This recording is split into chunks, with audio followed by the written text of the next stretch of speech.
Shri Chandrasekharendra Saraswathi Mahavidyalaya deemed university Kanchipuram. దయచేసి ఈ ముఖ్యమైన సమాచారం విద్యార్థులకు తల్లిదండ్రులకు పంపించండి. కంచి యూనివర్సిటీలో కేవలం ఇంటర్మీడియట్లో మ్యాథ్స్, కెమిస్ట్రీ మరియు ఫిజిక్స్ ఈ సబ్జెక్టులలో 2 ఏళ్ల మార్కుల ఆధారంగా మరియు మెరిట్ని గౌరవిస్తూ స్టూడెంట్స్కి అడ్మిషన్స్ ఇవ్వబడును.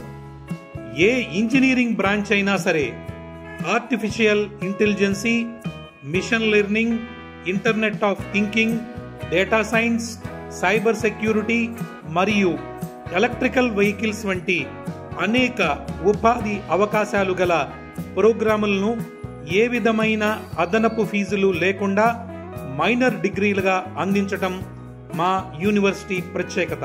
మార్కుల ఆధారంగా మాత్రమే మెరిట్ స్కాలర్షిప్లు కలవు. న్యాయమైన ఫీజులతో చక్కని హాస్టల్ వసతులు.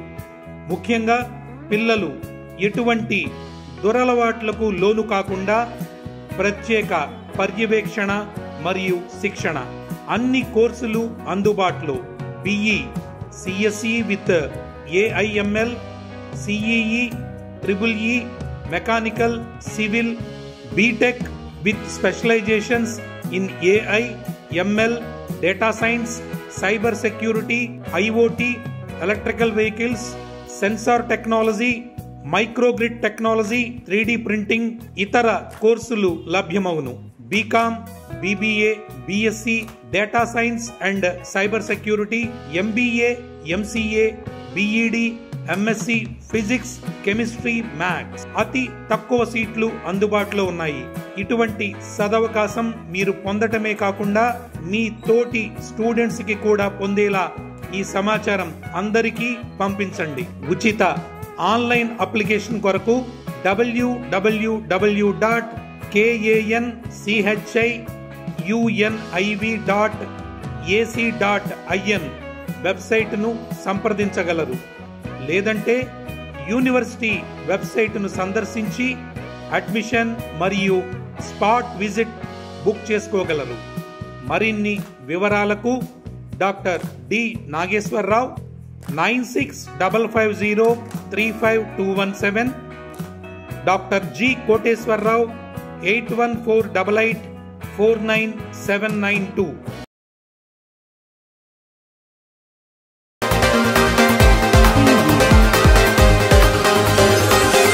తమ కార్యవర్గంపై గత ఎన్నికల్లో ఓటమి చెందిన మాజీ అధ్యక్షులు కుట్రపూరితంగా తప్పుడు ఆరోపణలు చేస్తున్నాడని Eluru town automobiles mechanics association అధ్యక్షులు కరి నాగేశ్వరరావు ఆరోపించారు. ఆటోనగర్లో శుక్రవారం ఏర్పాటు చేసిన మీడియా సమావేశంలో నాగేశ్వరరావు మాట్లాడుతూ ఆటోనగర్లో గత కొన్ని సంవత్సరాల నుంచి దొంగతనాలు జరుగుతున్నాయని, లక్షలాది రూపాయల వస్తువులను అపహరించుకుపోతున్నారని తెలిపారు. గతంలో ఆటోనగర్లో సభ్యత్వం కలిగిన పరకాల మురళీ కుమారుడు దినేష్ దొంగతనాలకు పాల్పడ్డారని, ఆ సమయంలో మురళి విజ్ఞప్తి మేరకు మధ్యవర్తుల సమక్షంలో రాజీ చేయడం జరిగిందని తెలిపారు. మళ్లీ గత నెల ఒక షాపులో దినేష్ చోరీ చేసిన ఆ సొత్తును స్క్రాప్ షాప్లో విక్రయించాడన్నారు. దొంగతనం చేసినట్లుగా దినేష్ అంగీకరించాడని, అందుకు దినేష్తో పాటు అతని తండ్రి మురళి కూడా క్షమాపణలు చెప్పారని, చోరీకి సంబంధించి పోలీసులకు బాధితులు ఫిర్యాదు చేశారని తెలిపారు. అయితే తాను చోరీ చేసిన దినేష్ను దగ్గరుండి కొట్టించినట్లు చేస్తున్న ఆరోపణలన్నీ అవాస్తవమని తెలిపారు. దినేష్ను అతని తండ్రితో పాటు అతని సోదరులే తీవ్రంగా గాయపరిచారని, నీ వల్లే పరువు పోయింది అంటూ దినేష్ కుటుంబాలే కొట్టారని తెలిపారు. ఈ విషయం ఆ ప్రాంతంలో ఉన్న ఎవరిని అడిగినా చెప్తారన్నారు. గొడవకు సంబంధించి తనకు ఏ విధమైన సంబంధం లేకపోయినా నిందారోపణలు మోపుతున్నారని తెలిపారు. అందరికీ నమస్కారం. నేను ఏలూరు ఆటోనగర్ ప్రెసిడెంట్ని. నా పేరు కరి నాగేశ్వరరావు. ఆటోనగర్లో గత కొంతకాలంగా విపరీతమైనటువంటి దొంగతనాలు, దోపిడీలు జరుగుతున్నాయి. అనేక సందర్భాల్లో ఒకే రోజుని ఒక 10 బళ్ళు బ్యాటరీలు, 10 బళ్ళు కాయలని అలాగా సుమారుగా ఈ 4-3 సంవత్సరాల్లో, ముఖ్యంగా గడిచిన 2 సంవత్సరాల్లో విపరీతమైన దొంగతనాలు జరిగి గత 15 రోజుల క్రితం మరకా మురళీ గారు అనేటటువంటి వాళ్ళ అబ్బాయి గారు కొంత దొంగతనం చేసి కొన్ని సామాన్లు దొంగతనం చేసి రెడీ హ్యాండెడ్గా పట్టుబడ్డాడు. ఆ పట్టుబడ్డ తర్వాత అతను పోలీస్ స్టేషన్ పంపించాం.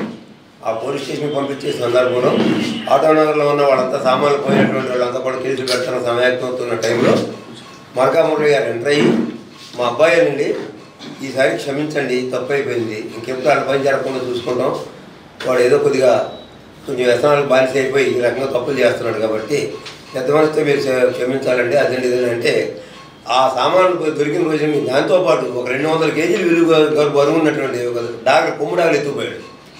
ఆ డౌన్ 25,000 రూపాయలు ఖరీదు పాతకుంటే దాన్ని 15,000 రూపాయలకు సెటిల్ చేసి ఈ మరకా మురళి గారు ఆయన తీసుకెళ్ళి స్వయంగా ఆయనకి అంత చేశారు. ఆ టైంలో మేమందరం కలిసి, బాబు మన మెంబర్ గారు అవ్వడం వల్ల మరకా మురళి గారు ఈ ఒక్కసారికి మీరు కేసులు పెట్టి ఇవన్నీ కూడా అతనే బనాయించి చాలా ప్రమాదంలో పడిపోతాడని ఆయన బాగా ప్రాధాన్యపడుతున్నారు కనుక ఈసారికి ఆయన ఆఫ్ చేయండి, మరోసారి పొరపాటు జరగకుండా చూసుకుంటాను హామీ ఇస్తున్నారు కాబట్టి అట్లా సరిపెట్టాం. తర్వాత మళ్ళీ కొంతకాలం 2 నెలలు 15 రోజులు, ఓ 2 నెలలు 2 నెలలు 15 రోజులు గ్యాప్ వచ్చింది. మళ్ళీ అతను దొంగతనం చేస్తూ పట్టుబడ్డాడు. ఆ పట్టుబడ్డ వాళ్ళు ఎవరో ట్యాంక్ లారీ వాళ్ళకి ఎవరికో ఒక యజమానికి ఎవరికో పట్టుబడ్డాడు. అది మా అసోసియేషన్ కానీ మాకు కానీ తెలియదు. మాకు ఆడ పట్టుబడ్డ తర్వాత గంటన్నర తర్వాత నాకు ఫోన్ చేశారు. నేను అక్కడికి వెళ్ళడం జరిగింది. వెళ్ళిన తర్వాత కుర్రోడిని వాళ్ళు పంపించే ప్రయత్నం నేను జైలు అడ్డం పడి మీరు కుర్రోడిని కొట్టడం గట్టడం చేయమకుండా లాగండి అని చెప్పి మురళి గారు వచ్చి, మురళి గారు నేను అయ్యా మేము ఏదో మాట్లాడుకుంటామండి, మేము చేసుకుంటామండి అని ఆయన ప్రాధాన్యపడుతున్నాడు. ఈ లోపల సరే ఏది ఏమైనప్పటికీ కూడా మీరు ఈ దొంగతనం జరిగింది కాబట్టి చాలా ఇబ్బంది జరుగుతుంది కాబట్టి నీకు తెలిస్తే ఇంకెవరైనా ఉంటే చెప్పు, ఇందులో వాళ్ళు పట్టుకునే ప్రయత్నం చేస్తాం కాబట్టి ప్రతిరోజు ఈ ఇబ్బందులు పడలేకపోతాం అన్నా ఆ కుర్రోడు నేను ఒక్కనే ఉన్నాను అని చెప్పాడు. సరే సాయంత్రం మాట్లాడుకుందాం, నాకు కొద్దిగా నీరసం ఉంది, భోజనానికి వెళ్తున్నానని చెప్పి నేను వెళ్ళిపోయాను. ఆ వెళ్ళిపోయాను ఇచ్చి 4:30-5 గంటలకు వచ్చేటప్పటికి కుర్రోడికి ముఖం నిండా గొడ్డలు చుట్టేస్తున్నాయి. ఏంటయ్యా గొడ్డలు చుట్టాయి ఏంటని అడిగితే, మీరు వెళ్ళిన తర్వాత మా అన్నయ్య గారు మా పెద్ద అన్నయ్య గారును మా నాన్నగారు కలిసి నన్ను ఈ చెప్పుకాలతో కొట్టారండి కోపంతో అని అడిగితే ఆ పెద్ద అబ్బాయిని కూడా నేను అడిగాను, మీరేమయ్యా కుర్రోడిని పట్టుకొని అందరూ జనమంతా చూస్తాడు అలా కొట్టారంటే ఏంటని చెప్పానంటే, కోపం ఆపుకోలేక మా పరువు మా గౌరవం అంతా పాడు చేస్తున్నాడు ఇడు అని మేము కొట్టేసామండి, అది మరి ఏం చేయం అని చెప్పి అతను కొట్టినట్టు ఒప్పుకున్నాడు నా దగ్గర. అది జరిగిందా సరే అయిపోయింది సాయంత్రం కూర్చొని మాట్లాడుకుందాం అని అన్నారు. అలాగని అతను సామాన్లు ఎత్తుకెళ్ళేటప్పుడు కారుని కూడా ఫోటో తీయడం జరిగింది. ఆ కారులో వేసుకెళ్ళాడు సామాన్లు. ఆ కారు ఫోటో కూడా మన దగ్గర ఉంటే ఆ తాళాలు కూడా మన దగ్గరే ఉంటే అది వచ్చి మురళి గారు అబ్బాయి ప్రాధాన్యపడుతుంటే సరే మనోళ్ళే కదా ఇప్పుడు బయట వాళ్ళు ఎవరు లేరు, సరే తప్పు అయిపోయిందని ఎన్నోసార్లు చెప్తున్నాడు కదా, జరిగిపోయిందని అన్నమాట. అది నిజం, ఆ తాళాలు కూడా ఇప్పుడు జరిగింది అంతే తప్ప అతను 10 లక్షల రూపాయలు ఇమ్మను 5 లక్షలు ఇమ్మను అనడానికి అసోసియేషన్కి సంబంధించింది ఏం కాదు. ఇది మా అసోసియేషన్ సభ్యులు తాలూకా దొంగతనం చేస్తే ప్రజెంట్గా నన్ను రమ్మంటే నేను ఎక్కడికైనా వెళ్ళాలి, ఎవరి దగ్గరికైనా వెళ్ళాలి. అంతేగాని నేను వస్తే నువ్వు నా పేరు రాస్తానంటే నీకు చాలా చెల్లుబాటు అవుతుందంటే నీ అమాయకత్వం నీ అజ్ఞానానికి నాకు చాలా బాధ కలుగుతుంది. ఎందుకంటే పోలీసు వారు ఉన్నారు, ప్రభుత్వ యంత్రాంగం ఉంది, వాళ్ళంతా కూడా ఎంక్వైరీ చేస్తారు, ఎంక్వైరీ నిజాలని నీకు తెలుస్తారు, అందులో ఎటువంటి అనుమానం లేదు.